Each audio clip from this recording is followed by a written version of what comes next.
안녕하세요, 여러분. 영어 교육론 9주차 첫 강의를 시작하겠습니다. 이번 강의의 주제는 조기 영어 교육의 허와 실입니다.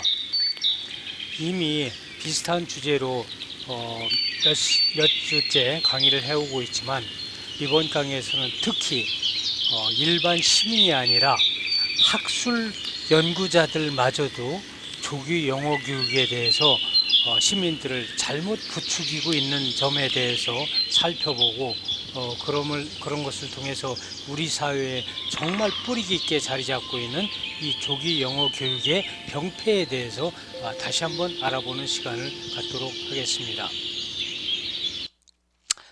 자, 이 세계 지도는 한때 우리 눈에 굉장히 익숙해 있었습니다.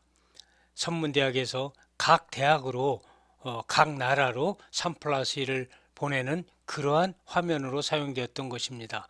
자, 이러한 그림은 여러분에게 또 다른 어떤 이미지를 어떤 것을 또 생각하게 합니까?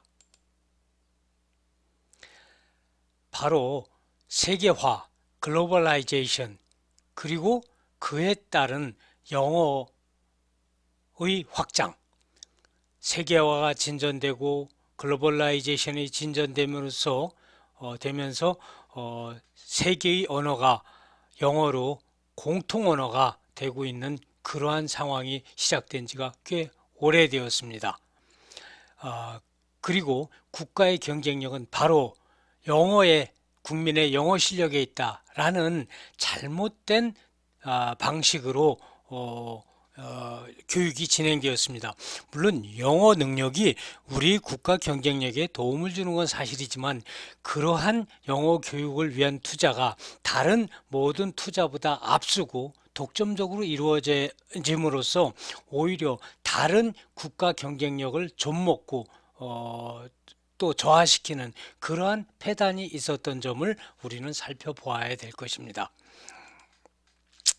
자, 그래서 1997년이 중요합니다. 1997년은 우리나라의 IMF라고 그 당시 우리나라가 외환 위기에 몰려서 IMF, International Monetary Foundation, 즉 국제통화기금이라는 그 경제기구에서 우리나라에게 돈을 꿔줘야 되는 그런 수치스러운 일이 있었습니다. 그 당시 김대중 대통령이 들어서서 전 국민 금 모으기 운동을 하는 눈물겨운 그러한 활동을 통해서 우리가 결국은 다시 외환 위기를 이겨내고 지금 다시 우리나라가 눈부신 발전을 해왔습니다. 그런데 1997년 그러한 세계화, 그 외환 위기와 더불어서 이제 세계화를 해야 된다는 그런 것이 더욱 가열차게 국민의 마음속에 자리 잡으면서 영어 교육은 더 극심해졌습니다. 그래서 실제로 1997년에 초등 영어 교육이 처음으로 도입되었습니다. 이 당시 제가 청주 MBC의 초등 영어 교육을 앞둔 포럼에 MBC 토론회에 제가 발제자로 나가서 세 명의 다른 스피커와 함께 내가 주제를 토론하게 되었습니다. 그런데 나만 초등영어 교육의 졸속 도입에 반대를 했지 나머지 세 사람은 무조건 찬성이었습니다. 그 중에 한 사람은 초등학교 교장 선생님이었고 또 한 사람은 초등학교에서 영어 교육 담당 지도교사였고 또 한 사람은 영어 교대의 교수님이셨습니다. 그런데 놀라운 사실이 있었습니다. 저는 그 당시 담배를 많이 피우고 있었습니다. 토론을 진행하다가 토론이 길어지면서 중간 시간에 휴게 시간이 있었습니다. 밖에 나가서 서로들 담배를 피면서 내가 세 분 찬성하는 사람들에게 물어봤습니다. 혹시 외국 어느 곳에서 공부를 하셨는지, 참 무례한 질문일 수도 있었으나 의심되는 바가 있어서 물어봤습니다. 그랬더니 토론자로 나왔던 세 분이 외국에서 공부를 해본 경험이 없는 분들이었습니다.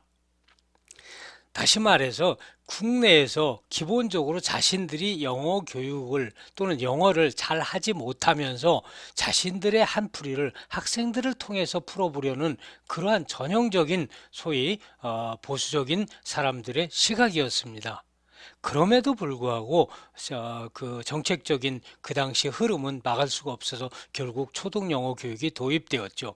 초등 영어 교육이 처음에는 5학년, 그 다음에는 5학년, 4학년, 그 다음에는 5학년, 4학년, 3학년 이런 식으로 점차적으로 단계적으로 도입되긴 했으나 첫 해에 바로 5학년부터 두 번째는 그다음 5학 그 아니죠. 그 다음에는 5학년, 3학년, 4학년, 그 다음에는 5학년, 4학년, 3학년 이런 식으로 진행이 되었습니다. 자, 그런데 2005년 얼추 그 8년, 9년이 지난 그 즈음에서 한국영어평가학회라는 그런 곳에서 국제학술대회를 열었습니다. 그리고 그때 국제학술대회의 그 플랜카드가 이겁니다. 한중일 고교생 영어 능력 및 초등 영어 교육의 효과. 대개 이런 식의 국제학술대회는 특히 국가적으로 초등 영어 교육의 붐이 일어나고 있던 시절에 학술 학자들은 이런 부분에 대해서 좀 비판적인 얘기를 하고 조심스러운 얘기를 해야 됨에도 불구하고 대체적으로는 실제 그 어용학자들이라고 할 수 있는 사람들이 나서서 이러한 그 초등 영어 교육의 붐을 부추기는 그런 역할을 합니다. 그러다 보니까 아주 객관적인 평가를 하지 못하고 그런 일이 발생하였습니다. 그래서 그 당시 그 신문 기사를 바탕으로 해서 내가 이들의 시각이 어디가 잘못되었는지를 한번 여러분하고 한번 살펴보려고 합니다. 물론 이것은 벌써 10여 년 지난 자료이긴 합니다만은 그 당시의 논리와 그 당시에 잘못되었던 논리들은 지금도 여전히 성행하고 있습니다. 그래서 지금도 엄마표 영어 또는 초등 영어 교육이 아직도 사그러들지 않고 우리 사회를 괴롭히고 우리 청소년들을 괴롭히고 있습니다. 자, 그 당시 내용을 빠르게 읽어가면서 진행하도록 하겠습니다. 초등학교부터 정식 교과목으로 영어를 배운 고등학생들이 영어를 배우지 않은 학생들보다 영어 모든 영역에서 우수한 것으로 확인됐다. 이거 바로 그 당시 학회의 발표 사항이고 신문 기사 내용입니다. 이것도 마찬가지입니다. 영역별로는 듣기 효과가 가장 컸으며 쓰기와 읽기 순으로 향상된 것으로 나타났다. 그 당시 또 신문에 발표된 학회에서 발표된 내용으로 보면 3개국 고교생 14,000여 명이 그리고 2004년도에는 13,000명 연 인원 26,000명을 대상으로 한 영어 교육에 대한 평가였습니다. 이렇게 보통 우리가 이번 대통령 정책 지지도에 대한 여론조사를 해도 이런 식의 많은 인원을 조사하지 않습니다. 그러나 이렇게 많은 숫자를 대상으로 조사를 했다는 것은 얼핏 보아서는 이 학회의 이러한 결론에 대한 어떤 엄청난 백업, 이 결론이 상당히 공정하고 객관적으로 학술적으로 입증되었음을 보여주고자 하는 그러한 노력이라고 보여집니다. 그리고 평가 도구는 GTEC라고 Global Test of English Communication, 일본 고등학교에서 영어 능력 평가 시험, 종합적인 영어 능력 평가 시험이 이 당시 일본에 있었습니다. 그것을 가지고 2003년도에 고교생, 2004년도에 고교생을 평가한 겁니다. 2003년과 2004년의 고교생은 어떤 차이가 있었느냐? 2003년에 고교 1학년을 평가하고 2004년도에도 또 고교 1학년을 평가했던 겁니다. 그런데 2003학년도 고교 1학년은요, 초등학교 영어 교육이 들어오기 직전 세대입니다. 그리고 2004년 고교 1학년은 초등학교 영어 교육이 바로 들어온 그 당시 학생들입니다. 약간 이 숫자는 그 당시 학생들의 자연 증가입니다.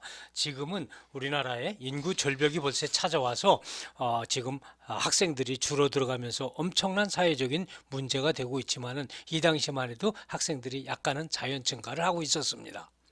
자, 그런데 2004년도 고교 1학년이 2004년도 고교 1학년은 뭐예요? 초등학교 때 이미 영어 교육을 받기 시작해서 그 이후로 쭉 받은 학생들입니다.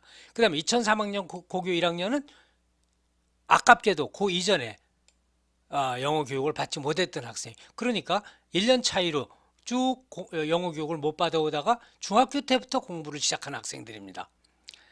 그래서 그 당시 영어 교육을 받았던 아이들보다 영어 교육을 받았던 아이들이 40점 높았다. 1년 뒤에 배우기 시작한 학생들이 결과적으로 고등학교 1학년에 도달했을 때 평가 점수에서 40점이 높았다. 이거 지금 상당히 헷갈리는 소리인데 여러분들 지금 얼른 지금 못 알아들으실 거예요. 조금 이따 천천히 한번 살펴봅시다. 이렇게 그냥 발표됐어요.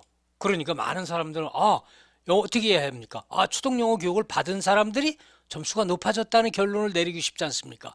그것이 잘못된 결론이라고 저는 비판합니다. 듣기는 18점, 쓰기는 12점, 읽기는 9점. 그래서 기본적으로 듣기 영역에서 가장 높은 점수가 차이가 있었다. 특히 2004년에 평가시험을 치른 고1과 고2의 비교, 즉 고1학년은 2004년도 고교 1학년과 2003학년 때 1학년이었던 학생들이 이제 2학년으로 올라갔겠죠. 그래서 2004학년 때 평가시험을 치를 때 고1은 초등영어 교육을 배웠던 사람들, 고2는 배우지 못했던 학생들이에요. 그러나 모든 영역에서 우수했다. 그리고 역시 비슷하게 중국이나 일본에서는 영어를 1년 더 배운 고등학교 2학년이 고등학교 1보다 우수했다. 이것은 뭐냐면 이 결과는 좀 계속 좀 헷갈리는데 이 내용이 그대로 기사에 놨고 학회에서 발표됐던 내용입니다. 여러분 지금 뭐가 헷갈리는지도 모를지 몰라요. 자, 여기서는 누가 더 우수했습니까? 고1이 우수했어요. 한국에서는. 중국과 일본에서는 고2가 우수했어요. 여기에서는 초등영어가 아직 도입되지 않았어요. 여기서는 도입이 된 1학년이고 그래서 보통은 고등학교 2학년이 1학년보다 우수한 게 당연하죠. 더 오래 공부했으니까. 그런데 우리 한국에서는 고등학교 1학년은 초등학교 때부터 배웠고 고등학교 2학년은 초등학교 때 배우지 않았다. 그리고 그 차이가 결국 영국과 중국과 일본과는 다른 패턴을 가져왔다. 초등학교 때 배웠던 학생이 결국 이겼다. 이런 얘기입니다. 결국 그래서 초등영어 교육에 긍정적 효과를 입증했다고 주장하고 그것이 대대적으로 신문지상에 텔레비에 이렇게 홍보가 되었습니다. 그런데 이것이 정말 우스꽝스럽게 짝이 없는 얘기였습니다. 2004년도 중국과 일본의 경우는 초등학교 영어 교육이 아직 도입되지 않았어요.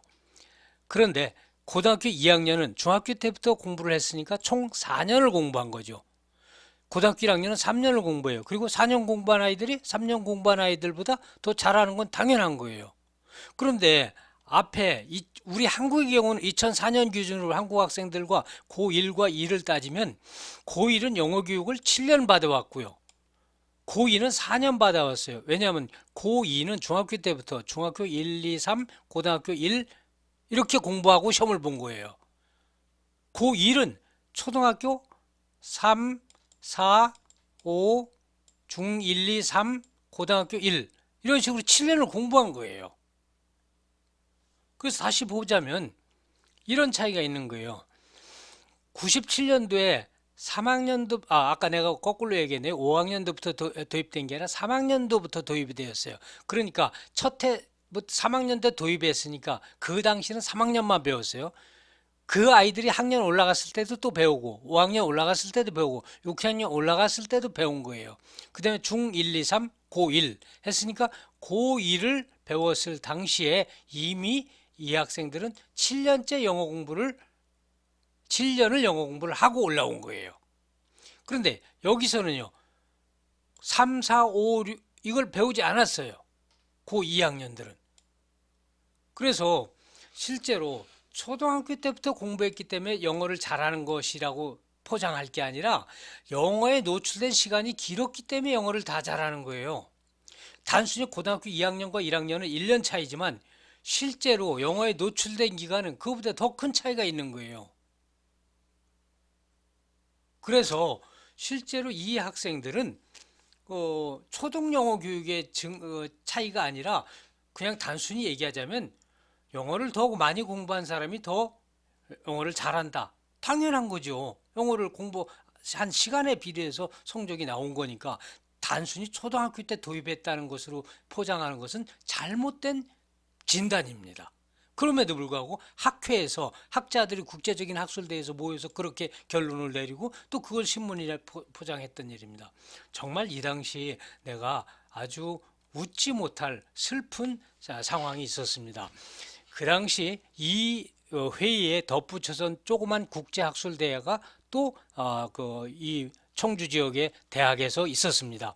그때 국제학술대회에 일본의 우리로 치면 일본 교육청의 장학사라는 분이 한 분 찾아와서 그 회의에 참여를 했습니다.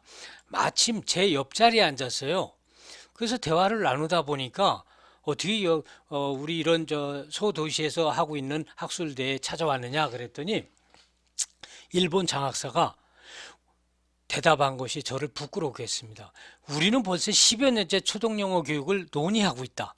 그러나 아직도 결론을 못 내고서 조심스럽게 준비하고 있는데 한국은 2, 3년 논의하더니 벌써 도입을 해버렸다.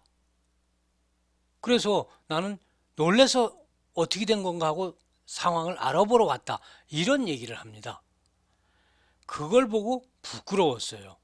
그걸 보고 정말 부끄러웠어요. 우리는 졸속으로 시행을 했던 겁니다. 그래서 실제로 2004년에 고등학교 2학년이 고등학교 1학년 때 성적이 여기 이제 한국 학생들 졌다. 이렇게 얘기할 게 아니라 더 많이 배운 아들이 더 적게 배운 아이들을 이겼다. 이렇게 얘기하는 게 맞는 거예요. 자, 그래서 이 사람들은 기본적으로 연구 디자인을 할 때, 연구를 설계할 때 잘못했던 겁니다. 정당한 평가를 하기 위해서는 비교 시점, 즉 2004년 시점에서 두 집단의 누적된 영어 수업 시수, accumulated hours of English study가 같도록 초등학교 때 영어를 배우지 않은 집단에 대해서 중학교와 고등학교에서 영어 수업 시수를 늘렸을 경우를 비교해야 됩니다. 그래서 예를 들자면 아까 여기에서 고등학교 2학년은 이 당시 이 아이들이 고등학교 1학년 아이들이 영어 수업을 이미 받기 시작한 초등학교 때 그 아이들은 4학년, 5학년, 6학년을 지났지만 결국은 영어를 못 배웠어요. 그렇지만 이때 요만큼을 배우고 고등학교 2학년 때 시험을 본 거예요. 그리고 이 사람들은 이미 이만큼을 공부하고 시험을 본 거예요. 그러니까 이것은 7년, 여기는 4년. 그래서 결국은 고등학교 2학년이 마이너스 3년 부족했던 거예요. 그 대신 시수를 여기서는 만약에 곱하기 2배를 해서 시수를 했다면, 늦게 배웠지만 더 많이 공부를 했다면 어땠을까? 라고 비교해야, 그래서 총체적으로 같은 시간을 7년에 걸쳐서 했든지 4년에 걸쳐서 더 많은 시간을 했든지 결과적으로 총체적으로 공부한 시간은 같다. 공부한 시간은 같지만 일찍 시작한 아이들이 이기는지 지는지를 봐야 됐던 겁니다. 그런데 그걸 공부 시간을 더 오래 더 많이 공부한 아이들과 더 짧게 더 적게 공부한 아이들과 비교하면 당연한 것이죠. 그 결과는. 그래 놓고 그 얘기를 빼놓고 단순히 그냥 초등학교 때 공부하면 공부를 잘한다. 이런 식으로 한 것은 굉장히 위험한 생각입니다. 결국 이것은요. 우리가 지금 여러 주째 공부하고 있지만 일반 시민들의 잘못된 생각이 어디서 왔는가를 알려주는 아주 심각한 사안입니다. 바로 학자들이 잘못 비교를 해왔던 겁니다. 그리고 그런 잘못된 시각을 부추겨 왔던 겁니다. 물론 몇몇 영어 교육 붐을 틈타서 영어 교육에서 재미를 보는, 영업적인 이익을 보는 학원 선생님들이 있었고요. 그런 연구 과제를 따가지고 연구비를 타내는 그러한 소위 관제, 어용 학자들이 있었습니다. 그래서 영어 수업 시수를 이렇게 동일하게 만들고 비교를 했어야 되는데 그러지 못했다. 그래서 초등학교 때부터 영어를 공부해온 집단과 중학교부터 공부한 두 집단의 영어 능숙도를 비교해 본다면 어떤 결과가 나올까? 이렇게 했어야 되는데 그러지는 못했어요. 그 다음에 또 하나의 얘기했던 부분이 있는데 2004년도 조사에서 지방 고등학생들의 경우 초등학교 영어 교육 도입에 따른 효과가 대도시 학교보다 낮은 것으로 나타났어요. 그러면 대도시 학생들이 더 잘한 것은요, 초등학교 때 둘 다 대도시고 지방이고 초등학교 영어 교육이 도입됐었는데 왜 그런 차이가 나왔을까요? 당연히 초등학교 영어 교육의 효과라기보다는 사교육의 영향입니다. 일단 초등학교 3학년 때 영어 교육이 도입되면 지방과 도시 중에서 어디가 사교육이 더 발달할까요? 당연히 도시 부모들의 찜맛바람이 훨씬 거셉니다. 경제적으로나 사회적으로나 훨씬 더 앞서 나간 사람들이 이 영어 교육의 격차를 벌려나가는 겁니다. 그래서 결국 여기서도 영어 교육의 차이는 사교육의 영향이고 결과적으로 사교육의 영향은 뭡니까? 공부한 누적 시간의 차이입니다. 지방 애들보다 도시 애들이 더 많이 한 거 아닙니까? 그러니까 초등 영어와 상관없이 더 많이 공부한 애들이 더 점수가 높은 겁니다. 그렇듯이 이쪽에서도 고등학교 1학년이 이겼다고 생각할 게 아니라 더 공부 많이 한 아이들이 공부를 적게 한 아이들을 이긴 것이지 이게 아닌 겁니다. 초등학교 때부터 한 게 아니에요. 그러니까 이것은 대표적으로 미슬리딩하는 그러한 결과였던 겁니다. 그래서 많은 사람들은 이런 시각을 갖게 되는 겁니다. 일찍 배우면 좋다. 이거 정말 문제 있는 시각이거든요. 이거를 나는 터널 비전이라고 생각합니다. 여러분 자동차를 타고 길을 가다가 터널이 나타납니다. 터널이 길어요. 그럼 터널 끝에 가면 이제 밝아지는 부분이 나오지만 결국 그래도 터널에서는 뭡니까? 이 시야가 대단히 제한되죠. 자기 앞길밖에 안 보입니다. 그럼 우리가 보통 길을 갈 때는 180도 시야가 들어오죠, 눈에. 그러나 여기서 터널을 지나갈 때는 시야가 상당히 제한된 그런 시각이죠. 그래서 터널 비전은 소위 근시안적인 이런 시각을 얘기합니다. Tunnel Vision Perspective concerning English Education only. 영어 교육만을 생각하는 겁니다. 공교육인 영어 교육의 시작 시기인 3학년도 늦다. 초등 1학년으로 시작된 길을 앞당기자. 빠르면 빠를수록 좋다. 이런 위험하기 짝이 없는 그런 주장이 공식적으로 대두되었었습니다. 여러분 생각해 보세요. 지금 초등학교 3학년들 영어 공부하느라고 그것도 힘들고 엄청난 사교육에 시달리는데 초등학교 1학년으로 가면 어떨까요? 이거는요, 전 국민이 전 세계에서 가장 문제가 많은 초등학생들로 전락할 겁니다. 우리나라가 지금 코로나 사태는 전 세계를 주도하고 있지만 그것은 빨리빨리의 덕택이긴 합니다. 그러나 이런 것은 빨리빨리가 엄청난 부작용을 가져올 겁니다. 저는 이러한 터널 비전보다는 좀 더 종합적이고 상대적인 그러한 퍼스펙티브가 필요하다고 생각합니다. 자, 이건 왜 절대적이냐? 딴 거 얘기 안 합니다. 영어 교육만 얘기합니다. 수학, 사회, 자연, 과학, 경제, 문화 또는 정서적인 발달 이런 거 다 제껴놓고 영어만 얘기하는 겁니다. 영어 일찍 배우면 좋죠. 그럼 그것 때문에 다른 것이 망가진다면 이렇게 균형 잡힌 생각을 해야 되는데 그렇지 않고 영어 교육은 빨리 배우면 좋다는 겁니다. 그러면 다른 건 생각 안 해. 그러지 말고 전체적인 교과 과정에서 영어의 비중과 도입 시기를 검토해야 됩니다. 영어가 어린아이 때 많이 배우면 그만큼 다른 걸 배우지를 못하는 거 아닙니까? 또 정서 발달에도 위험하고.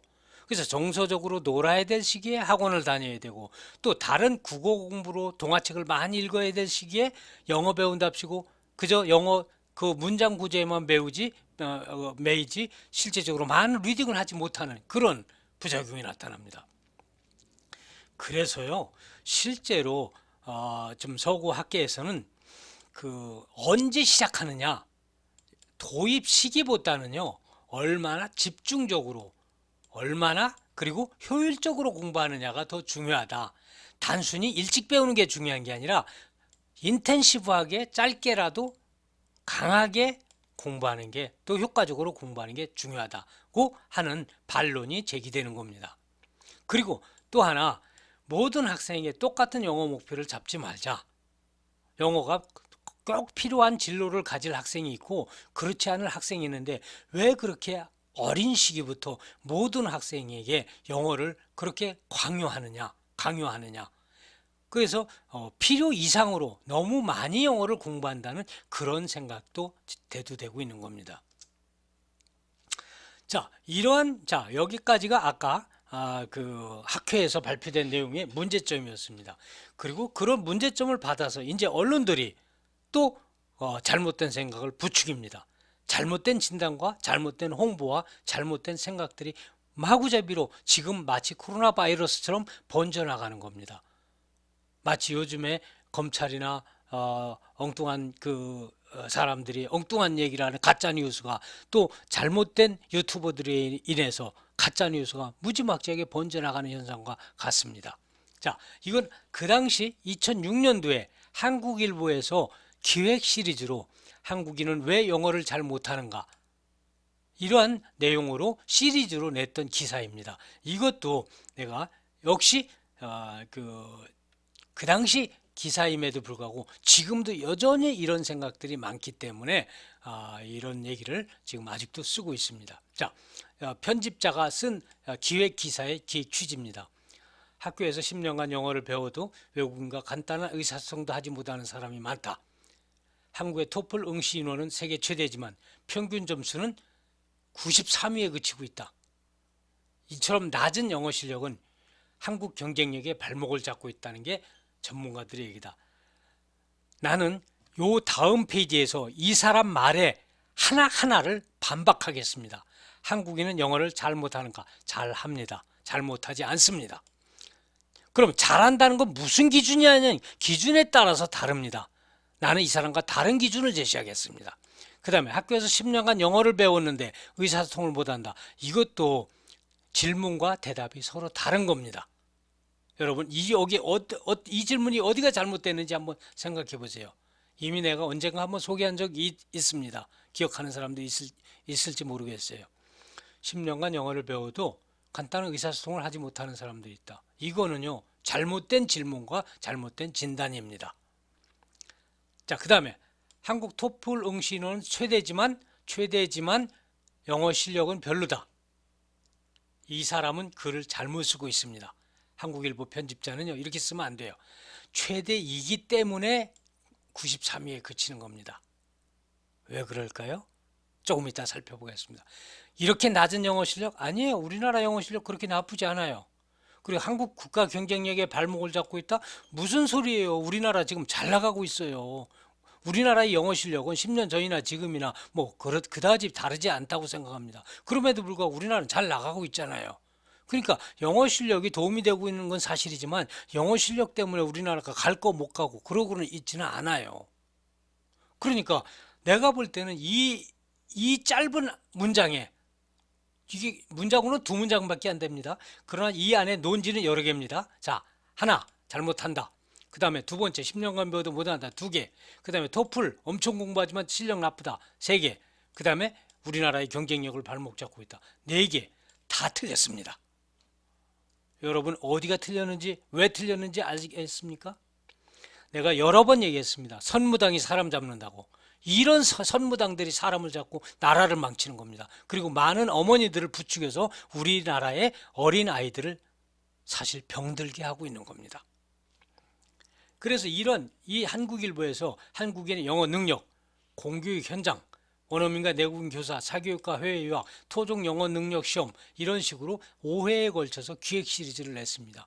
이건 한국일보뿐이 아닙니다. 그 당시 조중동을 비롯해서 모든 신문에서 이런 얘기, 그 다음에 텔레비에서도 이런 얘기들이 그저 완전히 전 국민을 세뇌시킬 만큼 이런 것들이 일어났었습니다.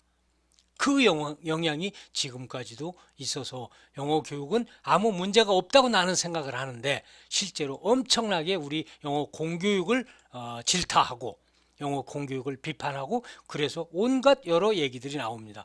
그래서 나온 얘기가 니트라고 여러분 기억합니까? National Examination of English Ability 이게 아니네요. NEET가 NEAT죠. AT National Examination of National English Ability Test. National English Ability Test라는 NEET라는 제도가 한참 준비되었습니다. 그런데요, 이 NEET를 국가에서 용역을 받아서 준비하던 기관이 어딘지 압니까? 아까 첫 페이지에서 국제영어평가학회, 그 학회가 국가의 용역을 받아서 NEET라는 시험을 준비했습니다. 그러다가 그거 다 없어졌죠? 말도 안 된다고. 결과적으로 이런 우여곡절을 겪는 동안에 우리나라의 소모적인 그 낭비와 학생들의 고생은 이루 말할 수가 없는 겁니다. 자, 지금 자세히 살펴보겠습니다. 우리나라 영어 교육의 열기, 나는 이렇게 생각합니다. 별 문제 없다. 그런데 여러분, 이 진단에 동의하기 어려울 겁니다. 왜냐하면 스스로들 다 내가 영어가 미흡하다고 생각하고 다 영어 컴플렉스, 영어 울렁증에 걸려있기 때문에요. 다 이렇게 생각을 하고 있습니다. 근데 나는 이렇게 생각합니다. 아니, 한국 영어 교육 뭐가 문제야? 이만하면 됐잖아. 이만하면 됐잖아. 라는 겁니다. 그래서 이건 기준이 다른 겁니다.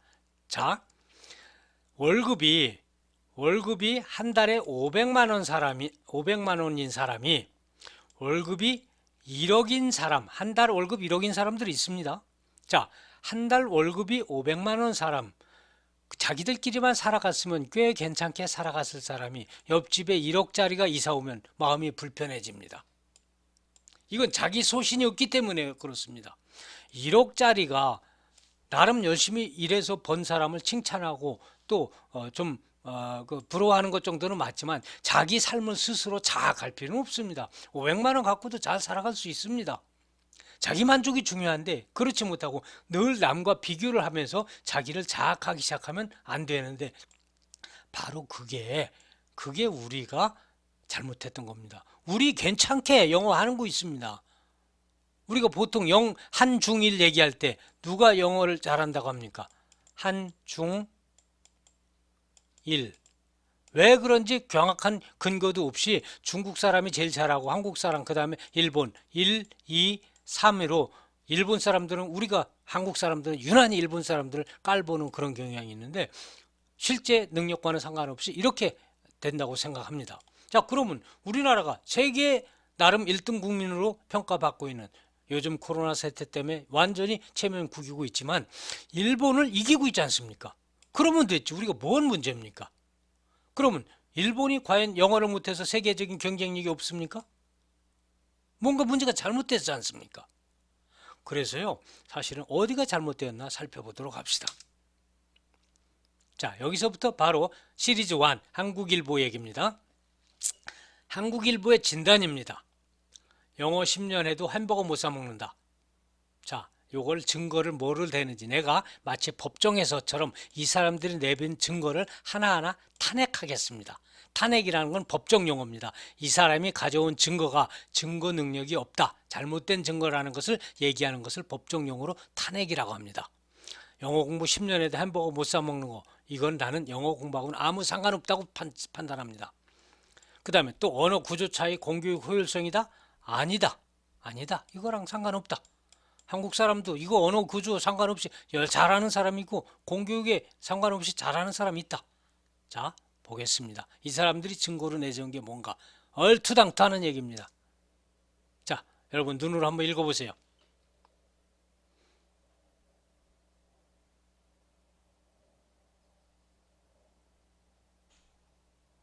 인류대학, 소위 S대학, 그 다음에 영어 연수를 떠났어요. 근데 영어 연수 기간에 영어 실력은 늘지 않고 골프 실력이었어요. 첫 시간부터, 왜냐하면 수업을 들어갔는데 미국 대학으로 연수를 갔는데 수업은 안 하고 연수했어요. 나 미국으로 연수 온 사람들 참 많이 봤습니다. 내 유학하던 시절에. 그 사람들 공부 안 해요. 맨날 골프 치러 다녀요. 공부 안 한 사람이 영어 실력 안 느는 건 당연한 건데 엉뚱한 비난을 하고 있는 겁니다. 또한 그 수업 시간에서 아주 수업을 포기하고 골프장만 순례한 겁니다. 왜냐? 이 사람들이 공부를 더 열심히 안 한 건지 짐작 안 하고요, 교수나 학생들이 그의 말을 이해하지 못하고 자기도 이해하지 못했다. 이 사람은 인류대학 S대학을 졸업했지만은 영어 듣기 말하기가 실력이 부족했던 거다. 그 얘기를 하려고 하는 겁니다. 그런데 이거 스퀘인팅 어택은 사팔뜨기란 얘기입니다. 사팔뜨기. 사팔뜨기는 여기를 쳐다보려고 하는데 눈동자는 이쪽을 향하고 있죠. 그래서 엉뚱한 탓을 하고 있다라는 그런 생각입니다. 이걸 조금 더 따져봅시다. 비슷한 사례입니다. 토익 905점 앞에 케이스와 정확하게 같습니다. K대학을 졸업하고 토익 905점. 이건 앞에 케이스와 뭐와 같으냐면 세칭 인류대학 S대학. 기본적으로 영어 실력 좋다는 사람이에요. 영어 실력은 좋은데 왜 이랬을까요? 교수나 학생들은 자기 말을 이해하지 못했고 교수의 말을 알아들을 수도 없고 말도 이해 못해. 소통이 안 됐다는 거죠. 그러면 다음 페이지는요. 토익 950점을 맞았다. 자, 토익 905점이 소통 실력입니까? 문법 실력입니까? 토익 905점 맞아요. 그래 높은 점수 때문에 미국 주재원으로 발령 났어요. 근데 햄버거 가게에서 여기서 먹을래요? 아니면 나가서 가져갈래요? Here or to go. Here or to go. 이거 빨리 하면요. 나도 이게 좀 빨리 잘 안 되는데 이 사람들은 종업원들은 하루에도 수백 번 이 얘기를 합니다. 그러니까 이 사람들 어떻게 해요? Here or go. Here or go. Here or go. 이런 식으로 얘기합니다. 그런데 이 사람들은 햄버거 가게 미국 햄버거 가게에 처음 들어가 본 사람이 잘 못 알아듣는 건 당연해요. 우선 외국 사람 얘기하는 거에 벌써 패닉이 와가지고 멘붕이 와서 안 들려요. 그러니까 이 사람은 토익 905점이라도 이거 못 알아들은 거예요. 자, 그런데 이 사람이 일주일 만에 이거를 알아듣게 됩니다. 실제로 이 발음을 알아들어서가 아니라 햄버거 일주일 가게 다니면요 뭐라고 짓거리면 여기서 눈치로 여기서 먹을래? 나가서 가지고 가서 먹을래? 라고 물어보는 건지 알아요. 그리고 그 햄버거 가게에서 못 알아들어갖고 그는 어떻게 했느냐? 기다리던 사람들의 눈총을 받고 식은땀을 흘렸다. 그리고 이것이 바로 한국일보의 분노입니다. 중고등학교에서 6년간 영어를 공부했고 대학에서 영문학을 전공했고 토익도 905점이나 맞았는데 한국 영어 교육에 이거 뭐냐? 나는 이거 뭐냐? 근데 이거 잘못됐어요. 한국 사람들 여전히 영어 실력 똑같은 영어 실력 같고요. 이 사람만큼 영어 실력이 안 좋아도요. 필리핀에 가서 그런 일이 벌어지면요. 눈총 상관없고요. 식은땀 안 나요. 왜? 필리핀 사람들이 우리를 부러워하니까. 그리고 영어로 필리핀에 간다고 내가 영어 못한다고 거기 기 안 죽어요. 이 사람이 미국에 가서 식은땀을 흘린 거는요. 미국에 대한 사대주의와 그런 미국 우월주의에 자기가 스스로 압박받아서 식은땀을 흘리는 거지 영어 실력 때문에 아니에요. 왜 그렇다면 필리핀에서는 식은땀을 안 흘립니까? 그래서 이것은 종로에서 뺨 맞고 집에 와서 한강에서 눈을 긴다는 우리 표현이 있죠. 집에 가서 엉뚱한 개한테 화풀이를 하는 겁니다. 학교에서 혼나고 집에 가서 개를 걷어차는 거예요. 이거는 전혀 잘못된 화풀이입니다. 그래서 이거 비슷한 또 분석이 있어요. 이제 2004년도 5년도 토플 시험을 분석했어요. 아까 토플 우리나라 열심히 공부하는데 잘못됐다고 했죠. 자, 이거 먼저 정리하고 갑시다. 그러니까 이 사람들은 기본적으로 무슨 얘기를 하느냐? 영어 실력이 좋은데 실제로 소통이 안 된다. 그럼 영어 공부 잘못됐다. 10년 영어 공부해도 말 한마디 못한다. 이거 아니에요. 10년 문법 공부했지 소통 공부 안 했어요. 그러니까 10년 문법 공부하면 영어 소통 못한다는 자연스러운 것이지 이게 뭐 잘못된 게 아니에요. 지금 아직까지도 이해가 안 가시는 부분이 있을 겁니다. 조금 더 봅시다. 자, 토플 열심히 공부했는데 전 세계에서 시험 성적이 147개 중에 93위. 우리의 자존심과 영 다른 성적이 나왔다 이거예요. 왜 이럴까요? 결국 이것만 보고 얘기하면 우리나라 사람들이 토플을 가장 많이 본다. 그런데도 성적은 나쁘다. 응시 인원하고요. 원래 성적하고 그게 좀 정비례해야 맞습니까? 아닐걸요? 왜 이걸 정비례 시킵니까? 왜 이런 정비례 시키고 당연히 응시 인원이 많으면 성적이 좋을 거라는 생각이 때문에 이게 실망스러운 거 아니에요? 근데 응시 인원과 성적과 무슨 관계가 있습니까? 학술적으로 무슨 인과관계가 있습니까? 이렇게 얘기할 수는 있겠죠.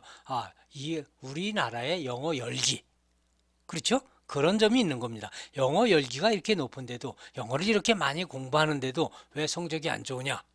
그러나 거기에 함정이 있습니다. 영어 공부 많이 하지만 토플은 모든 영어 공부하는 사람이 치는 시험이 아니었습니다. 토플 응시 인원이 많은 주요국들의 점수 보세요. 우리보다 앞에 있는 점수들 보십시다. 자, 한국은 215점인데 우리보다 여전히 못하는 건 일본이고요. 독일, 이스라엘, 프랑스, 케냐, 필리핀, 브라질, 나이지리아, 콜롬비아, 터키, 중국. 자, 여기에서 한국의 영어 실력이 낮은 것은 한국인들이 다른 나라 비해서 영어 공부를 덜 하기 때문은 아닌데, 더 하는데 왜 이런 결과가 나올까요? 자, 독일, 영어와 어떤 나라입니까? 영어의 엄마 말입니다. 영어는 독일에서 온 언어예요. 독일어에서. 마치 우리나라 사람들이 일본어 잘하는 것처럼 독일 사람들 영어 하기 쉬운 겁니다. 이스라엘 사람들이요, 독일에 살다 온 사람들, 그 다음에 프랑스에서 살다 온 사람들 많아요. 프랑스어 영국의 이모 언어입니다. 원래 옛날 언어가 프랑스어, 독일에서 온 영국 영어지만은 프랑스의 지배를 몇백 년을 받았어요. 그래서 영어의 단어의 5, 60%는요 프랑스어에서 온 거예요. 라틴어에서 온 거고, 우리나라 어휘의 5, 60%가 중국어에서 온 것처럼 프랑스어, 그 영어의 어휘 중에 독일어, 프랑스어에서 온 것이 거의 전부예요. 이 사람들은요 영어 공부하기 쉬운 겁니다. 예를 들어서 굿모닝 할 때 독일에서는 구텐 모르겐 합니다. 우리가 엑셀런트 하다 원래 불어에서 온 거예요. 엑셀런트. 그래서 이 사람들은 영어 잘하는 게 당연해요. 그리고 이 사람들 우리만큼 영어에 열 안 받아요. 그냥 대충 해도 잘해요. 뿐만 아니라 교실에서만 쓰는 게 아니라 교실 밖에서도 영어 쓸 기회가 굉장히 많아요. 이스라엘도 마찬가지예요. 자, 그 다음에 케냐는요. 케냐, 여기 불어나 영어를 공용어로 쓰는 이런 나라들이에요. 필리핀 마찬가지죠. 필리핀 사람이 한국 사람보다 영어 잘하는 게 이 사람들이 영어 공부를 더 해서 그런가요? 아니에요. 거기 사회적으로 영어를 쓰는 나라예요. 브라질, 스페니쉬. 스페니쉬는 프랑스어와 마찬가지로 역시 프랑스어계 언어예요. 스페니쉬도. 그리고 이런 말들도 결과적으로 여기는 물론 포르투기스를 씁니다. 포르투기스와 스페니쉬는 비슷한 말이고요. 그 다음에 그런 언어들은 결국 영어와 다 사돈의 팔촌이에요. 다 연결된 말들이에요. 그리고 여기는 공용어로 쓰는 나라들이고요. 그러니 이 사람들은 영어를 하기 아주 쉬운 거예요. 나이지리아도 마찬가지요. 심지어 많은 사람들은 이렇게 얘기합니다. 지금 나이지리아 사람들 들으면 서운하겠지만 이렇게 못 사는 나라, 이렇게 못 사는 나라들이 우리나라보다 영어를 잘한다고? 못 사는 나라랑 영어 공부랑 무슨 상관이 있어요? 그건 상관없잖아요. 그러니까 진단을 잘못하고 평가를 잘못하고 괜히 우리가 열받을 필요가 없는 거예요.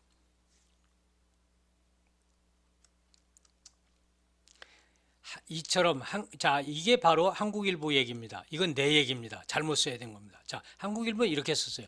한국인의 영어 실력이 낮다? 나는 안 낮다고 봅니다. 한국인들이 다른 나라 사람보다 영어를 공부를 덜 하기 때문에 아니다. 내 진단은 뭐냐?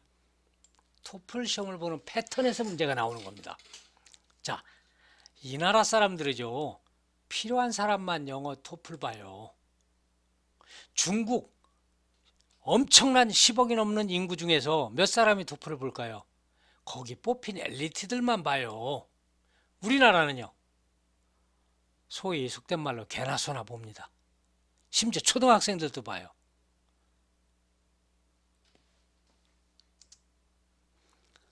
다른 나라는 소수 정예 엘리트들이 시험을 보니까 당연히 점수가 높고요. 가뜩이나 영어를 잘할 환경에 있는 사람들인데다가 우리나라는 오합지졸은 소위 개나 소나 본다는 얘기입니다. 그래서 이런 평가가 나오는 겁니다. 한국 시험 편견이 나쁜 것은 한국 응시자들이 소수 정예가 아니라 오합지졸이라 그런 게 아닐까. 내가 미국 유학을 가던 1984년도에 나도 토플 시험을 봤습니다.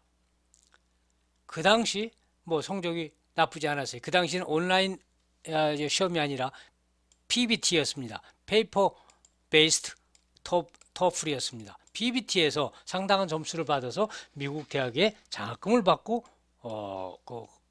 공부를 하러 갔습니다. 그러면 나와 같이 공부를 열심히 하고 소위 사회계층에서 꼭 대학을 가고자 하는 사람들만이 그때 봤다면 우리나라의 평균은 굉장히 올라갔을 겁니다. 그런데 초딩들이 그냥 막 시험을 봐대니까 전체로 하향 조정되는 겁니다. 점수가. 이런 얘기는 싹 빼버리고 우리나라가 이런 나라들보다 못한다.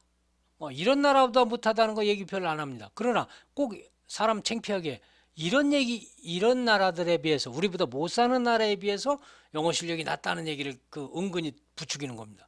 그러나 아까 얘기했듯이 이 나라는 우리나라보다 못 살지는 몰라도 여기 있는 사람들이 영어 우리나라 사람보다 원래 더 잘합니다. 우리 영어 교육하고 상관없어요. 사회적인 분위기와 역사적인 배경 때문에 원래 영어를 더 잘합니다. 그런데 그거를 마치 우리나라 교육이 잘못됐다고 해대니 교육자들이 당해낼 재주가 있습니까? 이거는 잘못된 진단과 잘못된 평가고 잘못된 언론의 부추김이고 그리고 거기에 부안해동하는 우리 소위 엄마표 아빠표 영어입니다. 그리고 그 부추김을 옆에서 학술적으로 정당화하는 잘못된 학자들의 얘기입니다. 이제 조금씩 여러분 설득력이 있어지나요? 교육 시간에서 말하기를 기대합니까? 그래서 한국인은 왜 영어에 그렇게 많은 투자를 하고 영어 실력이 낮은가? 영어 공부 10년 해도 햄버거 못 사 먹는다? 그리고 이런 얘기는 안 하고서 그 외국 사람들에게 언어 구조의 차이, 공교육의 비효율성 이렇게 갑자기 얘기하면 어떻게 되는 거예요? 잘못된 거예요. 우리는 엄청나게 투자를 하는 게 아닙니다. 애만 썼지 그렇게 많은 실질적인 투자가 아닙니다. 그런 영어 실력 낮은 건 당연한 거예요. 뭐 우리가 기대치에 비해서 낮은 겁니다. 우리 영어 실력 그렇게 낮은 게 기대치에 비해서 낮은 겁니다. 그 다음에 영어 공부 10년 해도 햄버거 못 사 먹어? 이거는 영어 공부 10년하고 상관없습니다. 일자 무식자도 미국 햄버거 식당에 이틀만 가면 이거 햄버거 사 먹습니다. 심지어 햄버거 사 먹으러 가서 영어 한마디 안 해도 햄버거 사 먹을 수 있어요. 1불짜리를 흔들어 보세요. 그러면서 거기 있는 저 메뉴판을 가르쳐 보세요. 저거 달라고 하면 한국말로 하면 햄버거 안 줍니까? K대학을 졸업하고 우수한 성적의 토플 성적을 받은 사람이 미국 가서 햄버거 못 사 먹은 건요. 식은땀 흘린 건 눈치가 없는 거지. 영어 공부가 잘못된 게 아닙니다.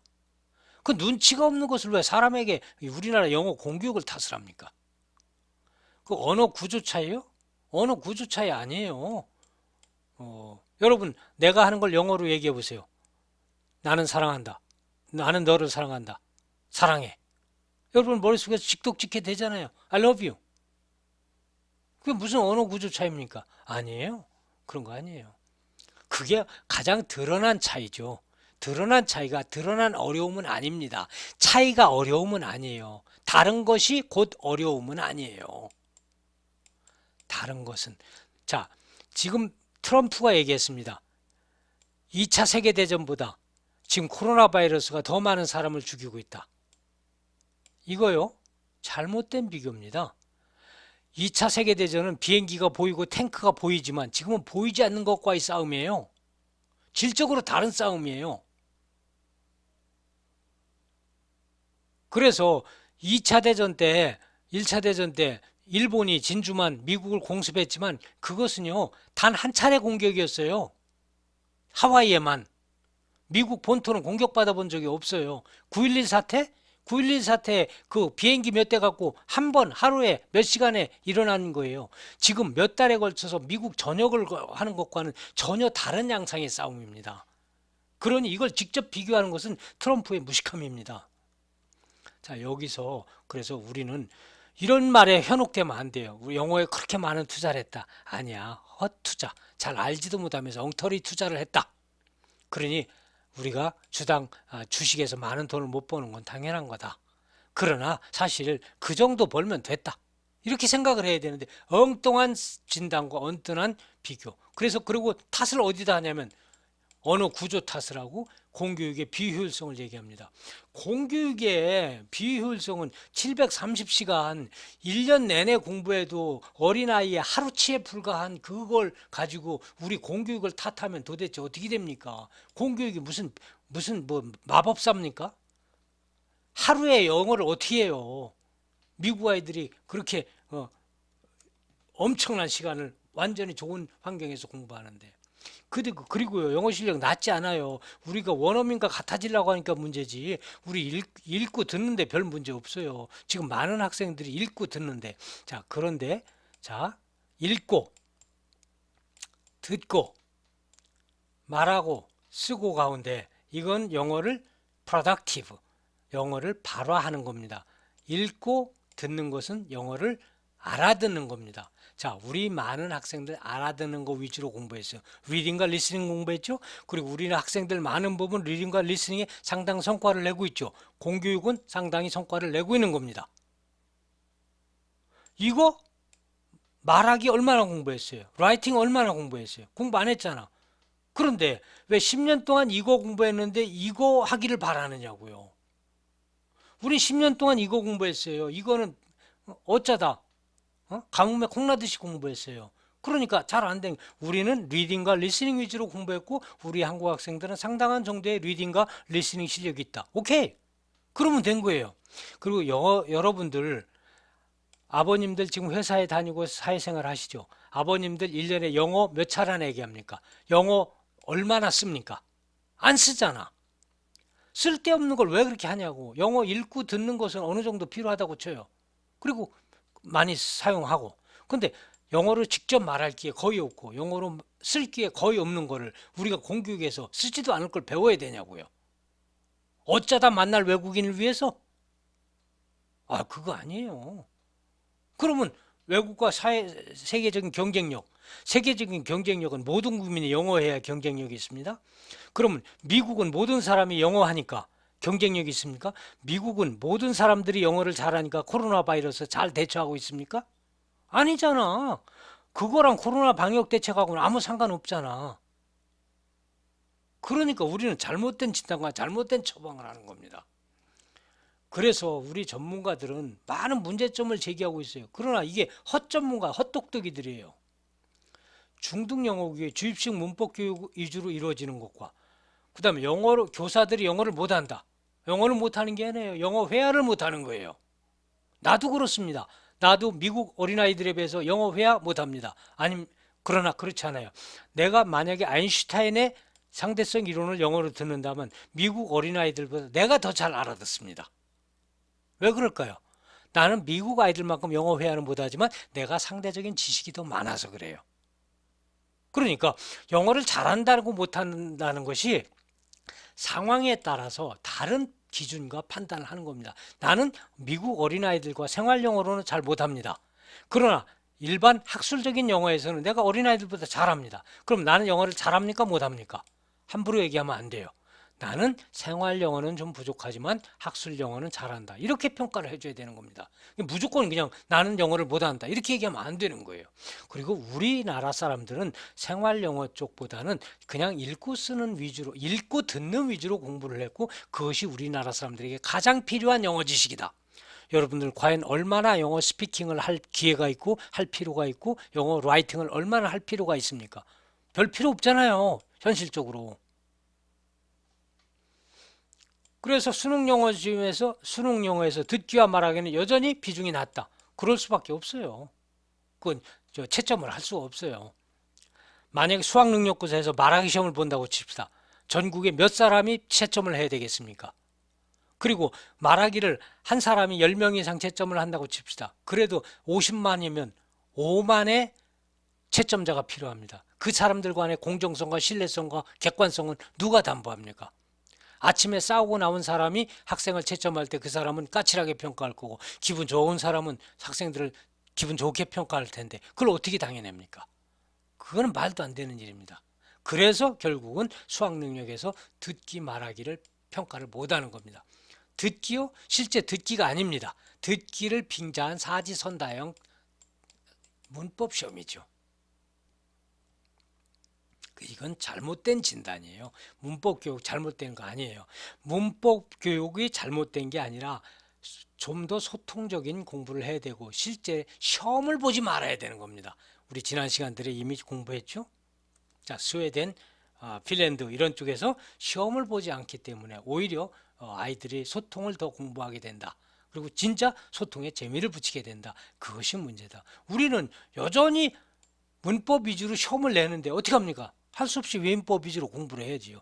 그럼 시험을 안 내면 우리도 공부 안 할 거 아닙니까?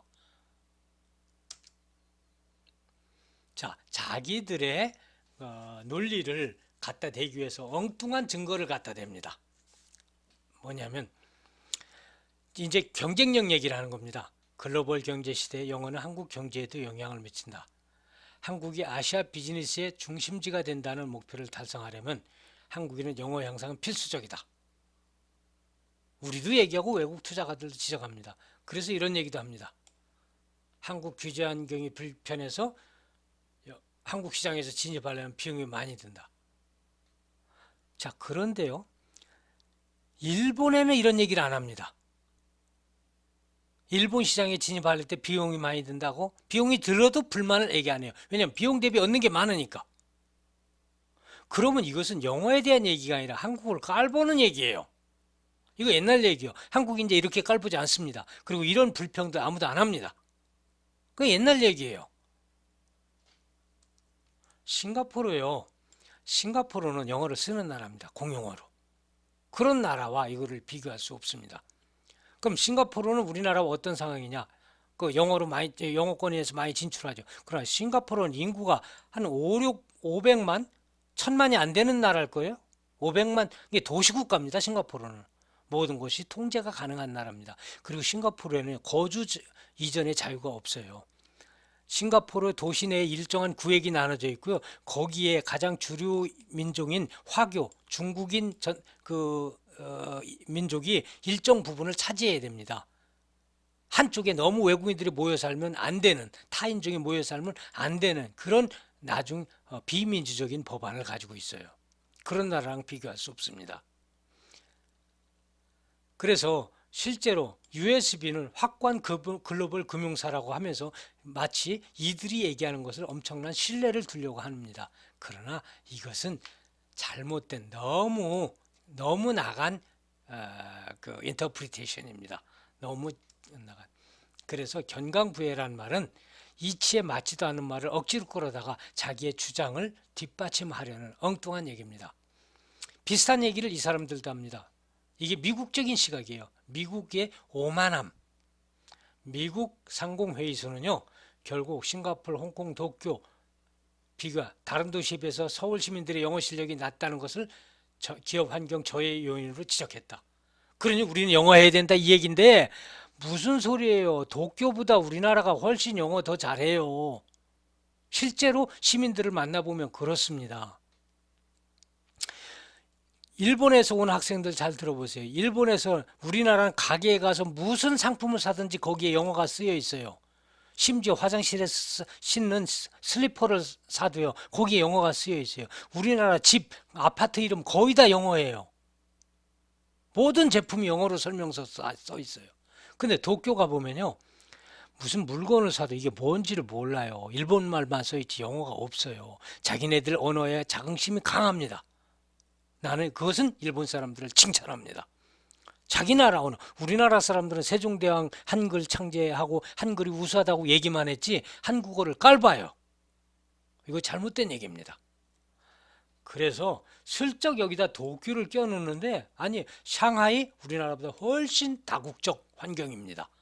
중국이 아닙니다. 중국은요. 중국과 홍콩은 중국에 있는 유럽입니다. 싱가포르도 마찬가지입니다. 이런 데와 비교할 때 슬쩍 도쿄를 껴넣어서는 안 됩니다. 이건 영어에 대한 비교가 아닙니다. 도쿄는 그냥 일찍부터 미국을 침범했던 열강으로 침입니다. 제2차 세계대전을 함께 일으켰던 그런 나라입니다. 그러니까 실제 일본은 미워하면서도 좀 쳐줍니다. 그래서 이렇게 하는 거예요. 그러면 이 영어 실력이 아니에요. 그래서 나는 이런 말 슬쩍 하는 걸 내가 까칠하게 슬쩍 넘어가는 걸 내가 비판합니다. 도쿄보다 서울 시민의 영어 실력이 낫다? 아, 그렇지 않아요. 그래서 일본 시장에 대해서는 이런 얘기 안 할 거란 얘기예요. 자, 그렇다고 해서 일부 한국 사람들, 정신 나간 사람들이 얘기하는 것처럼 영어를 한국에 공용어로 하면 문제가 해결될까? 자, 문재인 대통령이 오늘부터, 자, 내일부터 영어를 공용어로 합니다. 그럼 갑자기 문제가 해결됩니까? 이건 법의 문제가 아니에요. 필리핀이나 싱가포르나 이런데 이건 작은 도시 국가이고요. 필리핀 같은 나라는 미국의 식민지 생활을 했어요. 스페인의 몇백 년 지배를 받고요. 그 다음에 2차 대전 동안 잠깐 식민지가 있었어요. 우리나라도 미국의 식민지였었어요. 여러분 잘 모르시죠? 2차 대전이 끝나고 미 군정 시대가 있었어요. 우리나라의 정치인들이 우리나라를 통치하지 못하고요. 점령군인 미국이 연합군을 대신해서 미국의 군대가 우리나라를 정치를 했던 적이 약간 짧은 기간 동안 있었어요. 아주 짧은 기간 동안. 그러나 우리나라의 정치, 사회, 경제, 문화에 영향을 끼칠 만한 시간은 아니었어요. 그러나 필리핀에는 그때 미군들이 지배를 하면서 상당 부분 영어가 들어온 거예요. 그래서 그쪽에 공용어로 된 것은 오랜 서구의 전통이 이미 있어요. 인도도 마찬가지죠. 또 케냐나 나이지리아 이런 곳에서 유럽의 언어를 공용어로 하는 것은 그 당시 다 식민지였어요. 그래서 식민지가 아니었는데 자기 나라에서 스스로 자기 나라 언어의 주권을 반쯤 포기하면서 공용어로 한다? 이거는 매국노에 가까운 얘기고요. 현실적이지도 않은 얘기예요. 이거 정말 문제 있는 겁니다. 그래서요, 여러분, 제가 이렇게 목이 아프도록 얘기합니다만 한국의 영어 교육은요, 별 문제 없어요. 우리 기대치를 낮추고요, 현실적인 생각을 해야 됩니다. 우리나라도 전 국민을 대상으로 하는 추상적인 목표 설정보다는 다양한 계층별, 직업별 목표 설정과 평가가 이루어져야 돼요. 그렇지 않으면 늘 10년 공부해도 말 한마디 못한다. 10년 동안 말 공부 안 했잖아요. 10년 동안 문법 공부했잖아요. 그리고 이건 잘못된 거예요. 이런 잘못된 비난을 면하기가 어려운 겁니다. 그래서 전 국민을 대상으로 하는 추상적인 목표 설정보다는 다양한 계층적 직업별 목표 설정과 평가가 이루어져야 돼요. 그렇지 않으면 늘 이런 거예요. 그렇다고 해서 무조건요, 초등학교 때부터 유치원 때부터 영어 교육을 시키자는 것은 문제를 악화시키지 문제 해결하는 방식이 아니에요. 자, 좀 더 실천적인 수준으로 우리 공교육의 영어 학습 목표를 조정하지 않는 한 우리 공교육에 대한 잘못된 비난은 피할 수가 없어요. 아무리 비난해도 아무리 공교육을 강화해도 한계가 있고요. 결국 사회가 비현실적인 교육 목표, 전 국민이 영어를 마스터하기를 바라는 것은 불가능한 거예요. 불가능한 것을 꿈꾸는 순간 언제든지 우리는 스스로 불행해지는 거예요. 절대 그래서는 안 됩니다. 초등학교 교육과정이 잘못됐어요. 초등학교 교육과정에 이런 얘기가 있어요. 일상생활과 일반적인 화제에 대해서 자연스럽게 의사소통을 한다. 아이고, 이게 학자들이 하는 얘기예요. 이거 말도 안 돼요. 내가요, 1969년도부터 지금 약 50년간 영어 공부를 하고요. 그동안에 약 10년간은 미국권에서 박사학위 공부를 했고요. 그 다음에 여기 와서 26년째 영어를 가르치고 있어요. 그런데도요, 나는 일반적인 화제에 대해서 자연스럽게 의사소통을 하는데 제약이 있어요. 학술적인 화제에 대해서 어느 정도 얘기를 할 수 있지만 일반적인 화제에 대해서 미국 아이들만큼 자연스럽게 의사소통을 할 수 없어요. 왜? 미국 아이들이 4, 5년 만에 하는 걸 나는 못하나요? 안 쓰니까. 안 쓰니까. 그리고 그거 안 한다고 내가 지금 삶이 잘못됐나요? 나요? 아주 잘 먹고 잘 살아요. 좀 힘은 들지만 그 힘은 보람 있는 힘입니다. 여러분들 가르치느라고 목이 아프고 힘이 들지만 나 영어 이 정도 하면 됐고요. 한국 내에서도 영어 잘하는 측에 속하고요. 미국 가도 영어 때문에 멸시 안 당하고요. 그렇게 영어를 잘하냐 소리를 듣습니다. 미국인을 상대로 대학교에서 강의도 했고요. 그러면 우리는 지나치게 욕심이 많은 거예요. 이게 지금 대학생한테도 할 말입니까? 대학생도 이렇게 못해요. 초등학교에 이걸 지금 해서 말이 되겠냐고요. 우리는 이런 헛된 짓을 하고 있습니다. 자, 그래서 이런 건 말이 안 되는 겁니다. 자, 그래서 우리는 진단을 어떤 현상이 있어요. 우리가 가진 냉장고는 조그매요. 현실은 작은데 엄청난 목표를 잡고 있어요. 이거요. 그러고 나서 쉽게 엉터리 진단과 평가, 처방을 내려요. 이게 신문에서 내놓은, 학계에서 내놓은 처방입니다. 서울신문, 영어 교육의 목표가 구사력 증진에 있다 하지만 아직 영어 교육은 더 떨어져 있다. 다시 말해서 영어 구사력을 더 공부해야 된다. 애들 그러지 않아도 죽겠는데 더 공부해야 된다. 가르치는 사람이 영어를 수업하지 않는다. 이것도 문제다. 그러니까 이게 이제 문제라고 지적하고 답이 뭡니까? 또 이런 교수들이 있어요. 냉장고에 집어넣으려는 교수들이 있어요. 영어로 가르칠 수 있는 교사들을 할 수 없는 사람은 퇴출시키고 그 다음에 영어 회화로 교사 인증제를 하자. 이거 실제 도입됐었어요. 한국이 망하려고 했어요. 이거 안 되는 겁니다. 코끼리를 냉장고에 집어넣는 방법 쉬워요. 어떻게 하는지 여러분 다 알죠? 문을 연다. 코끼리를 집어넣는다. 문을 닫는다. 그럼 되나요? 말은 그렇지만 안 되잖아요. 이게 실행이 불가능한 얘기들이에요, 이게. 실행이 불가능한 얘기. 그러면 이거 실행이 불가능한 건 너희들 노력이 부족한 거다? 아니에요. 100년을 해봐도 안 되는 건 우리 사람 탓을 하면 어떡합니까? 환경에 우리에게 맞는, 눈높이에 맞는 대책을 세워야죠. 옆집 아저씨는 1억을 받고요. 벤츠를 타고 우리 아버지는 한 달에 500만 원을 받는데 티코를 탑니다. 근데 우리도 벤츠 계속 타자고 얘기하면 그거 됩니까? 안 되죠. 자, 코끼리를 냉장고에 집어넣는 방법. 자, 이 사람 우리 학교에 와서 강연도 했어요. 공교육의 효율성이 문제다. 말하고 듣고 읽을 수 있는 실용영어 교육을 안 한다. 문법과 독해 위주로 공부한다. 그러면서 자기는 이제 학원에서 개별적으로 하고 싶은 사람을 위해서 할 수는 있어요. 공교육은요, 모든 사람들의 보편적인 교육은 보편적으로 이 중에서 어느 게 가장 필요합니까? 듣고요, 읽는 게 가장 필요합니다.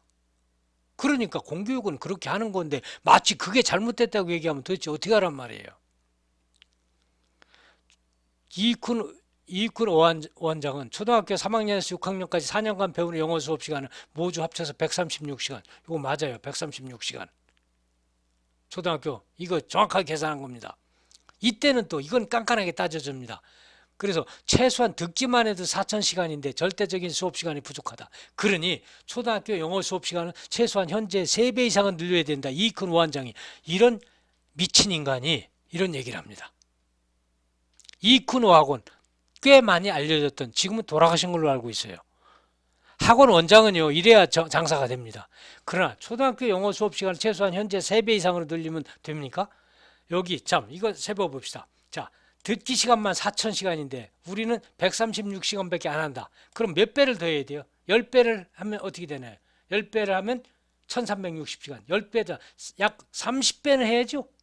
30배. 왜 3배를 늘려요? 30배를 늘리자고 하지. 그럼 초등학교의 영어 교육 시간을 30배를 늘리면요. 초등학교에 일주일에 30배를 늘리면 영어를 30시간 하고요.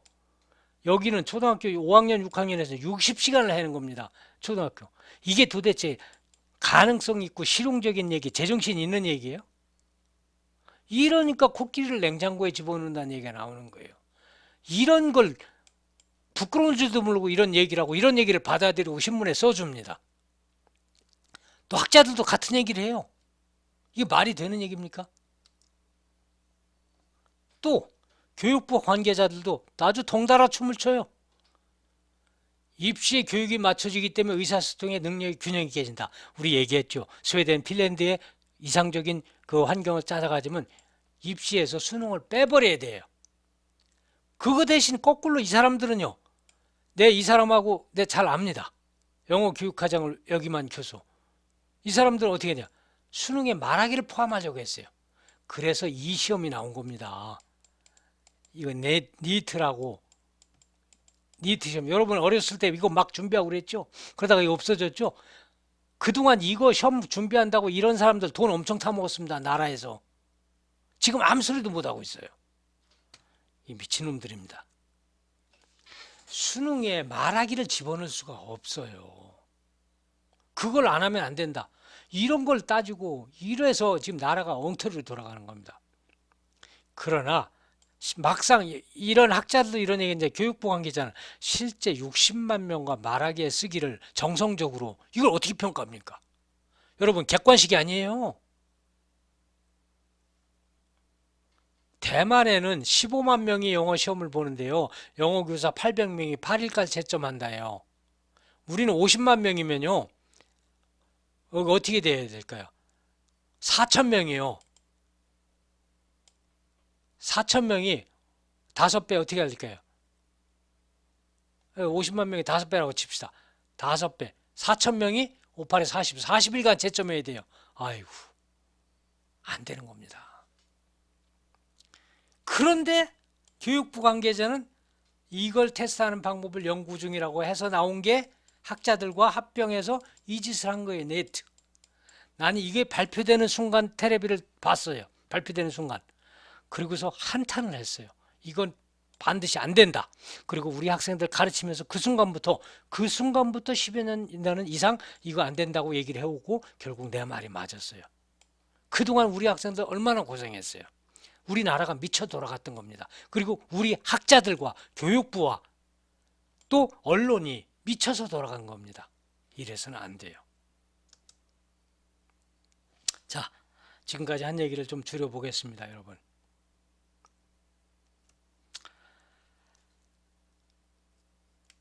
냉장고를 키울까요? 코끼리를 줄일까요? 이거 냉장고입니다. 엉성해 보이지만.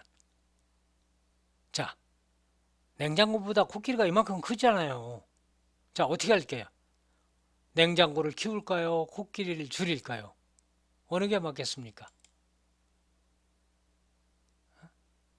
어느 게 맞을까요?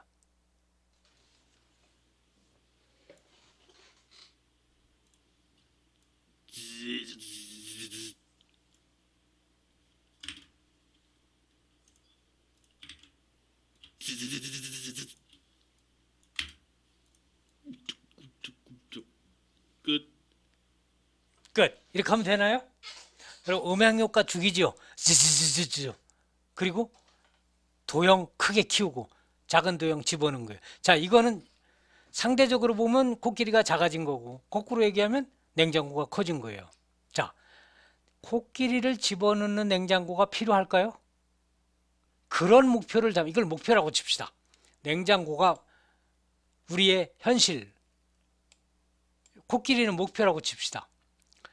우리 현실에 맞는 냉장고에 맞는 코끼리를 하자면 코끼리가 줄어들 수밖에 없어요. 목표를 좀 줄여야 돼요.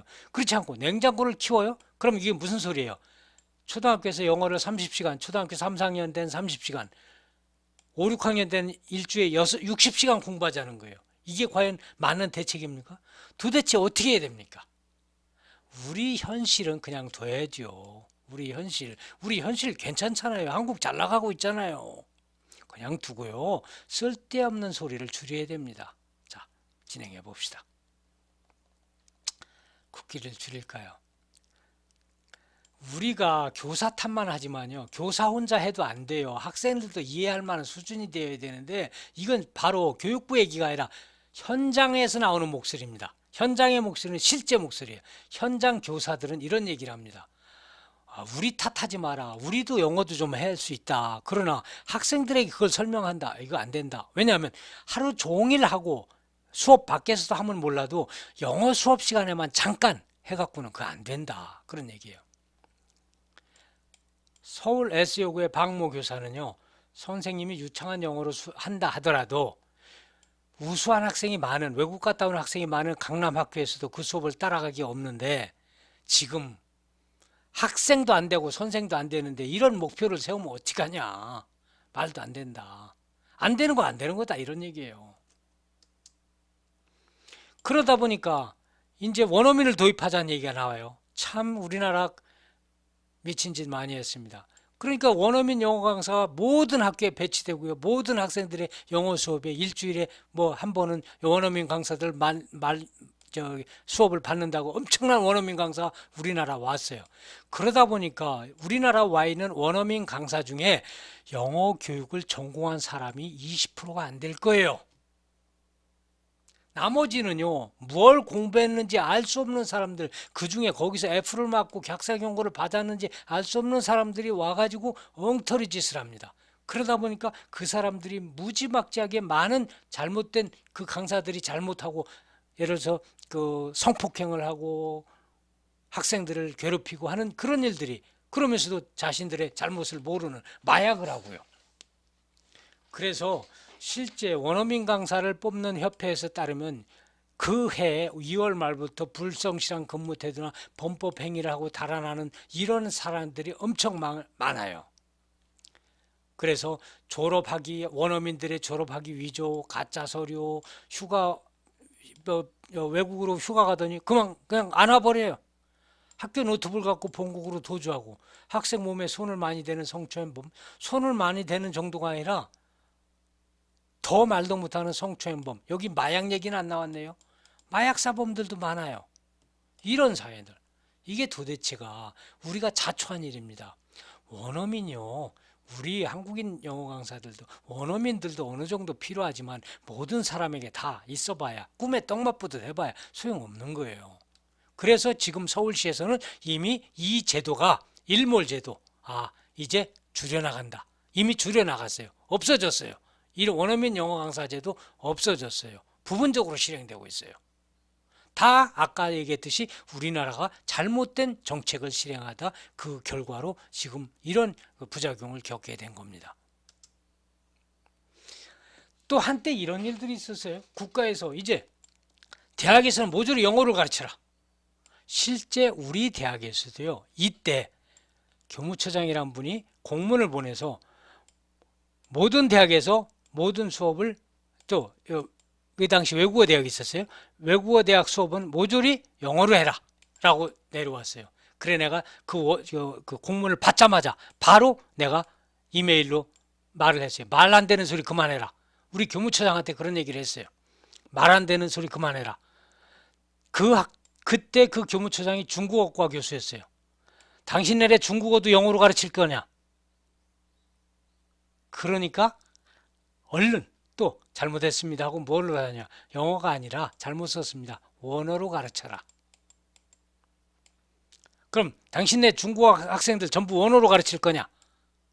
한 번도 실행이 안 됐어요. 그리고 한 번도 실행 안 했다고 페널티를 못 줬어요. 왜냐하면 안 되는 일이에요. 안 되는 일. 안 되는 일. 내가 너무 비관적인 게 아니에요. 그게 효율적이지 못한 겁니다. 학생들의 영어 실력이 천차만별인데다가 일부 교수들은 영어 강의를 소화할 능력이 없다. 영어에만 집착한 나머지 오히려 부실한 강의로 이어지는 게 현실입니다. 나중에 이것도 비디오로 한번 보겠습니다. 실제 이 당시 카이스트에서 잘못된 영어 총장이 와가지고 영어로 모든 과목을 해라 이래가지고 그때 카이스트에서 많은 신문이 나왔어요. 학생들이 많이 4층 옥상에서 뛰어내려가고 자살하는 일이 많았어요. K대 수학 물리학 시간, 원서를 보며 영어로 진행되는 강의지만 책을 보고 읽는 수준이었어요. 어려운 개념을 설명할 때는 학생들 교수도 진땀을 뺐어요. 의스동, 이거 말이 안 되는 얘기. 영어 원강? 이거 굉장히 위험합니다. 영어를 집착하는 과정에서 학문적인 성취를 버리는 겁니다. 원래는 학문도 배우고 영어도 배운다, 두 마리 토끼를 잡는다고 하지만 두 마리 토끼 얘기는요 대개 잘 안 되는 걸 비유를 들 때 얘기합니다. 산토끼 집토끼 다 잡겠다고 했지만 결과적으로는 산토끼 집토끼 다 놓치는 결과를 가져오는 경우가 다반사입니다. 대부분입니다. 그래서 그 당시 2005년도 6년도에 학부 영어 강의 비율을 보겠습니다. 영어 강의를 서울대에서는 4.3% 했고요. 연세대 6.2% 했는데 고려대만 22.5% 치고 나갔어요. 왜 이랬는지 아세요? 이 당시가 이명박 정부입니다. 이명박 정부에서 이명박 정부에 무조건 물개 박수를 치던 이명박 고려대 동창 총장이 있었어요. 그 총장이 정책적으로 밀어붙였어요. 이게 영어 교육적으로 올바르지 않음에도 불구하고 정치적인 동기로 이걸 밀어붙였어요. 자기가 몰라서 그랬다고. 원래 취지는 그게 아니었겠지만 결과적으로는 이런 일이 벌어졌어요. 자, 실제 영어 실력으로 보면 고려대 평균과 서울대 평균은 어떨까요? 고려대 평균과 연세대 평균은 비슷하지 않을까요? 그런데 왜 이런 차이가 날까요? 왜 연세대는 이거밖에 안 하는데 고려대는 이랬을까요? 이게 영어 실력으로 이게 뒷받침되는 얘기입니까? 더군다나 여기 서울대까지? 결국 이건 영어 실력이 가능했기 때문에 영어 강의를 한 게 아니라 고려대에서는 정책적인 상황 때문에 이렇게 했다는 거예요. 이게 말도 안 되는 짓거리를 한 거예요. 그리고 이것이 더 심화됐어요. 서울대는 누가 뭐래도 자기 걸 지켰어요. 그런데 정책적인 상황에 휘둘리는 다른 사립대는요, 할 수 없이 정부에서 밀어붙이니까 이렇게 바뀌었어요. 여기까지 밀어붙이다 도저히 안 되겠으니까 여기까지 버텼어요. 연세대는. 그러나 이때 가서는 할 수 없이 돈을 주니까, 영어 강의 많이 안 하면 돈을 안 주니까 국립대는 그래도 이걸 버텼어요. 그리고 지금까지 이렇습니다. 자, 이 하나의 표가 얘기해 주는 게 많습니다. 아, 이것은 영어의 목적상, 영어 교육적인 한목적적인, 그리고 합리적인 상황이 아니었다. 서울대는 꾸준히 그걸 유지했어요. 결국 영어 강의를 안 한 겁니다. 꼭 해야 되는 영어 강의만 한 겁니다. 영어과에 예를 들자면. 나머지는요, 영어과도 이거 다 안 한 거예요. 자, 이거는 고려대가 앞서 나갔고 연세대 버티다 이렇게 됐어요. 지금 어땠을까요? 지금 다 이것들 거의 원위치 됐을 겁니다. 자, 그래서 나는 이제 결론에 다가갑니다. 조기 영어 교육의 신화입니다. 여러분, 영어 교육의 열풍을 지나친 요인 가운데 하나는요,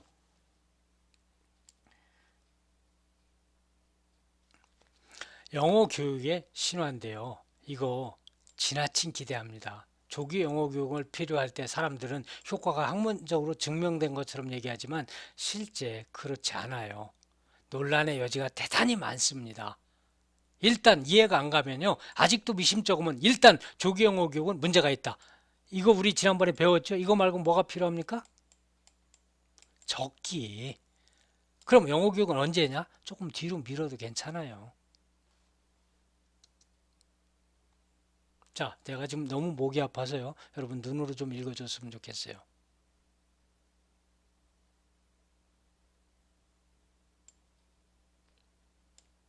이 에세이는요, 교실 안에서나 밖에서나, 그리고 영어 과목뿐이 아니라 모든 과목을 영어로 배우는 그런 몰입 환경에서 나올 수 있는 얘기입니다. 그리고 몰입 환경에서는 할 수 없어서 하는 거예요. 몰입 환경에서 언제까지 영어를 안 배우겠어요. 그러니 할 수 없이 영어가 조기가 적기가 된 거예요. 그건 나이가 어릴 거지 조기도 아니에요. 할 수 없이 하는 거예요. 이런 환경에서는. 근데 순수한 외국어로, 그 다음에 우리는 모국어로 수업을 하는 이 환경에서 적용될 수가 없어요. 그리고요, 또 하나 문제가 있어요. 결정적 시기가설이라는 것이 정확하게 얘기하면 이건 생리적인 나이만을 기준으로 따지는 겁니다. 결정적 시기를. 어떤 나이를 기준으로 그 이전에는 학습이 쉽지만 그 이전에 지나면 성공하기 어렵다. 이거 아니에요. 이건 원래 모국어 습득에 제기된 이론이에요. 그리고 이거에 대한 반대 이론이 없어요. 왜냐? 모든 모국어는 언제 배워요? 어려서 배우잖아요. 그게 나이 들어서 배우느니 뭐냐는 비교 상대가 없는 얘기예요. 이게 굉장히 공허한 가설이에요.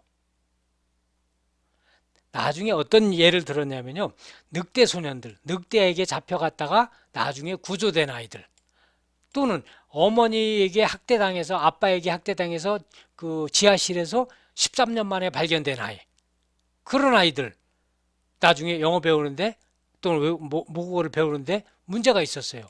그래서 이런 얘기를 했어요. 아, 늦게 배우니까 안 되더라.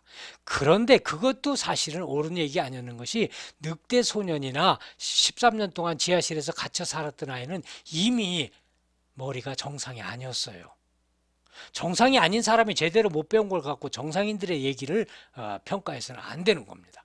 그래서요, 이거는 증명도 제대로 안 된 얘기고, 그 다음에 비교와 상대도 없는 얘기예요. 왜냐하면 모국어를 배울 때는 모조리 일찍 배우기 때문에, 그리고 늦게 본 예가 없기 때문에, 이것은 뭐 특별히 틀린 얘기도 아니지만 특별히 맞는 얘기도 아닌 거예요. 근데 외국어 오면 달라요. 더군다나요. 결정적 시기라면 결정적 시기, 고정된 시기가 있어야 되잖아요. 그런데 결정적 시기가 흔들려요. 사람마다 달라. 그럼 도대체 이건 아직 설이지 론이 안 돼요. 결정적 시기 론이 안 되는 겁니다. 그저 썰이에요. 설도 아니고요. 이건 썰이에요. 썰. 이거 믿고 행동하다가는 집안 망합니다. 자, 원래 펜필드와 라버츠라는 사람이 연구할 때 생리적인 이유로 여기서 자세히 설명은 안 하겠습니다. 다시 기회를 가질 겁니다. 자, 생리적인 이유로 열사를 얘기했어요. 또 르네버그라는 사람이 67년도에는 그 바이오 매추레이션, 생리적인 성숙화 현상을 따지고 사춘기를 따져서 12세나 15세를 얘기했어요. 어느 학자는 6살이라고 했어요. 어느 교육학자는. 도대체 어디가 맞는 얘기입니까? 아직 확정된 설이 없어요. 아직 확정된 설이 없으면 우리는 확정적으로 믿으면 안 되죠. 그런데 확정된 설인 것처럼 믿어요.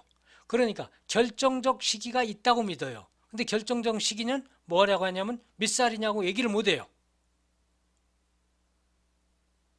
자, 내가 이렇게 하면 여러분 어떻게 되겠습니까? 내가 수업을 곧 끝내주겠다. 그러면 학생들이 물어봐요. 언제 끝내주실 겁니까? 곧 끝낸다. 10분이라고 얘기하지 않고 15분이라고 얘기하지 않고 30분이라고 얘기하지 않고 곧 끝낸다. 그런데 내가 곧 하면 앞으로도 한 30분 남았다는 얘기일 경우가 많은 애예요. 그러니까 결정적 시기가 아니에요. 불투명해요. 근데 우리는 믿어요. 뭘 믿어요? 믿기를. 아직 결정적이지 않은데 뭘 믿겠습니까? 그런데 그냥 곧이란 말을 믿어요. 자, 이거를요 이렇게 얘기합시다. 주식 투자를 합시다. 주식 투자는요 쌀 때 사갖고 비쌀 때 팔아야 돼요. 결정적으로 살 시기가 있다고 누가 나를 따르라 했어요. 그래서 많은 사람들이 돈을 싸들고 이 사람의 말을 믿고 기다려요. 자, 언제 투자합니까? 일찍 투자하면 좋다. 아니면 쌀 때 투자하면 좋다. 이렇게 얘기를 해요. 언제가 쌉니까? 그건 얘기를 끝까지 안 해요.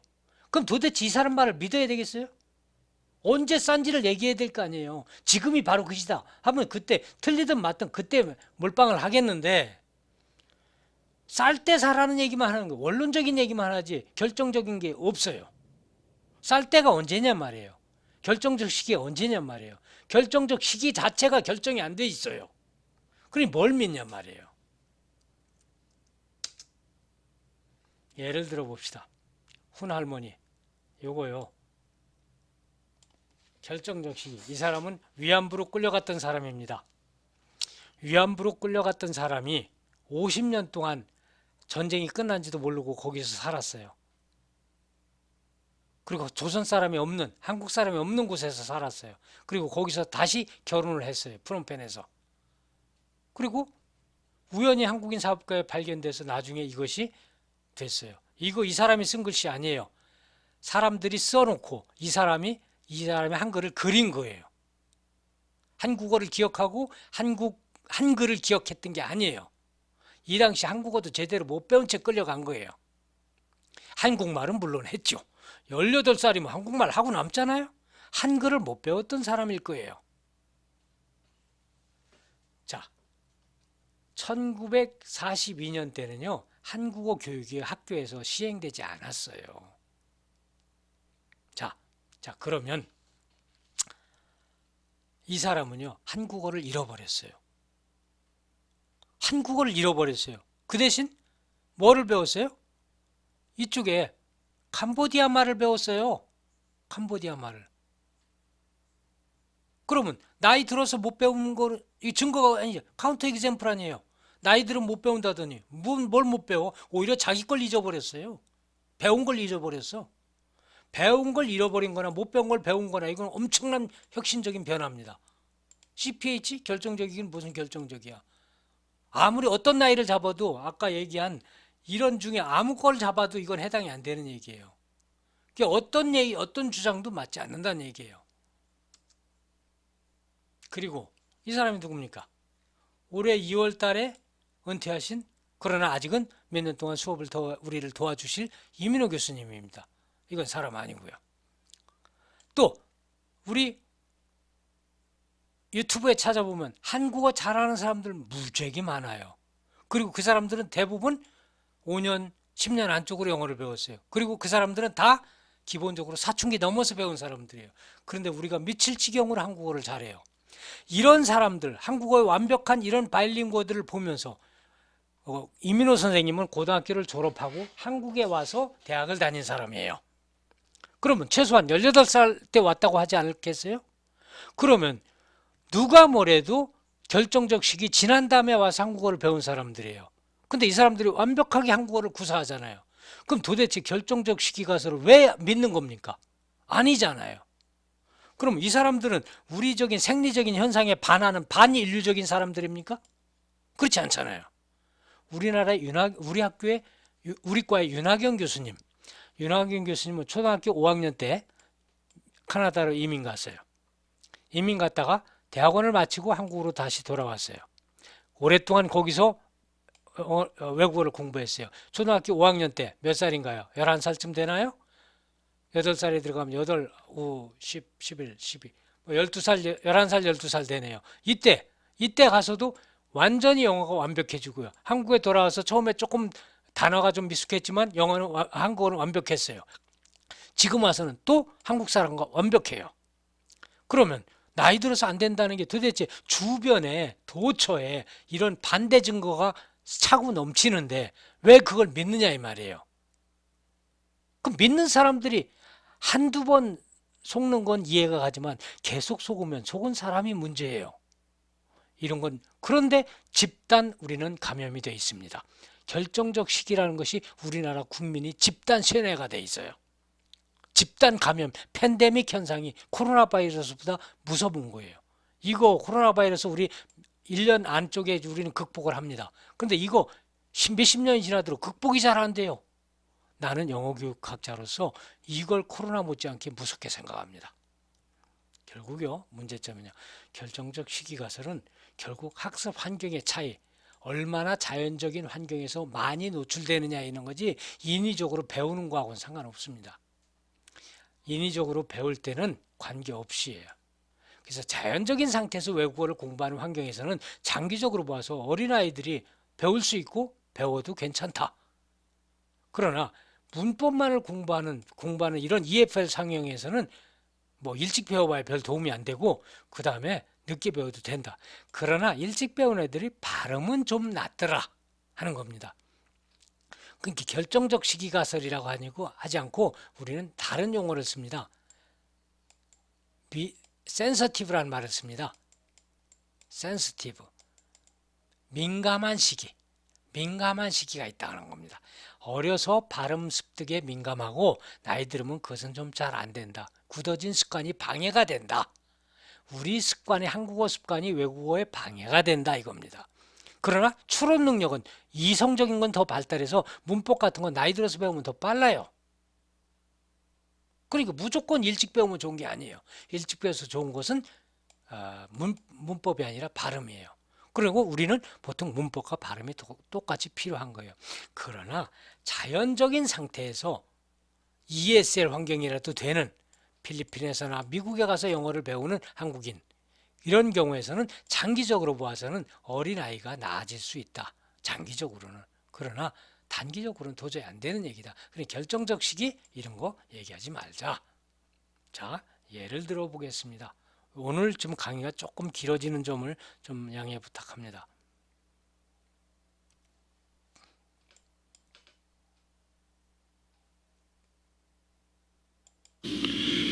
Now I want to talk to you about the world in which America finds itself in the post-Cold War period. It is a perplexing world because we are fresh from a huge victory. I don't know any other nation that can say, comparing what it said. 지금 들은 사람은요, 헨리 키신저라는 사람이에요. 1923년에 태어나서요. 어디서 태어났을까요?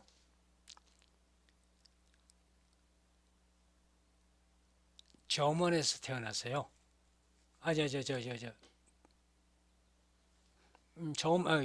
독일 나치 독일 치하의 저먼을 탈출한 사람이에요. 저먼 그 독일에서 태어난 사람이에요. 당연히 독일어가 모국어죠. 그리고 몇 살 때 탈출했느냐? 우리 나이로 16살 때. 16살 때 잠깐 영국으로 탈출했다가 바로 그 해에 9월 달에 미국으로 가서 미국에서 고등교육을 받았어요. 15살. 윤하경 선생님보다 더 늦게 미국으로 갔어요. 그런데 이 사람이 1973년도에 몇 년도, 여기 40년도, 약 30년 지난 다음에 미국에 뭐가 됐느냐면 국무장관이 됐어요. 우리나라처럼 국무총리가 됐어요. 영어가 모국어가 아니에요. 여러분 영화 배우 중에 근육질에 지금은 노쇠한 영화 배우지만 슈와르츠네거가 있죠. 터미네이터에 나왔던 그 근육질의 남자. 그 사람 영어 모국어 아니에요. 영화 하면서 영어 배운 사람이에요. 그 다음에 유대인이 독일에서 태어난 유대인이 미국으로 15살에 이민을 가서 그때 1973년도 30년 후에 미국 국무장관입니다. 그리고 그 해에 중동 평화, 이스라엘과 팔레스타인 간의 싸움을 중재를 잘했다는 이유로 노벨 평화상을 받습니다. 그러나 이 사람은 상당히 보수적인 시각을 가진 사람, 힘의 우위를 강조하는 사람이라서 이 사람에 대한 노벨 평화상을 두고는 많은 사람이 엇갈렸어요. 그래서 평화상 위원회에서 많은 사람들이 사퇴를 할 지경으로 정치적인 이론이 많았던 사람입니다. 어쨌거나 아직까지도 살아있는 미국 정계의 거물입니다. 자, 이 사람은 어떠해요? 카운터 example이 되지 않을까요? 결정적 시기가설? 이 정도면 상당히 늦게 배우기 시작한 거 아니에요? 늦게 영어를 배우기 시작해서 미국 시민이 되고 미국 정치가가 되고 국무총리가 되고 노벨 평화상까지 받았어요. 자, 이 정도면 훌륭한 거 아닙니까? 자, 지금 일단 오늘 수업을요 여기까지만 하고 너무 수업이 길어져서 요 다음 부분을 다음 시간에 같이 보도록 하겠습니다. 자, 정말 우리는 좀 생각을 해야 되겠어요. 조기 영어 교육 이거 정말 해서는 안 될 일이고 잘못된 일입니다. 해도 이왕 들어온 거라면 더 일찍 당기지 말고 대단히 조심해야 됩니다. 자, 오늘 수업은 여기까지 하고 나머지 수업이 지금 약 40분 남았는데 이 부분은 다시 녹화를 하도록 하겠습니다. 자, 오늘 수업 여기로 마치겠습니다.